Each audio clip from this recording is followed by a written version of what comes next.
The question is, if you want to set a default for anything, and this is very useful. Okay, I'm going to get out of here. I'm going to hit the Q tool, and I'm going to go back down. Here, anything you do, like we're all zeroed out here, and we are lens corrections. We're zeroed out. If you want to remove chromatic aberrations, you check that.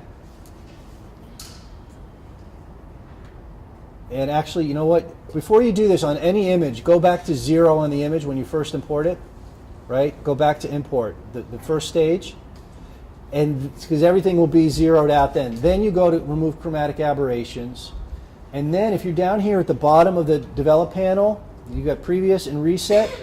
If you hold down the option key or the alt key, you'll see it changes to set default.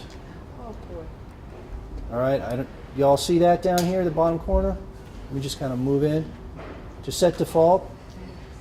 All right, so I'm holding it down. I click on set default, and you get a dialog box. And you get this option, and what's highlighted in blue is update to current settings. So it's telling you that it's going to change the default settings by Lightroom and Camera Raw for negative files with the following properties. And it's my camera body number, model number, and my specific serial number.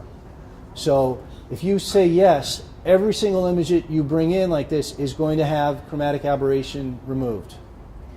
So it might be helpful, but it might slow you down because there's a lot of math involved in that. So if you import 1,000 images on a job, it's going to do it to all of them. It might slow you down, even for images where it's not critical. Like if you're doing pictures, portraits, people, skin tone, you're probably not going to need to worry about that. It's more, you're going to get those more with buildings or architecture, or where there's a strong line of contrast between the sky and a building. So you may or may not want it, but there are certain things that you might want to do on every image, and that's why it's good to be able to know how to do that.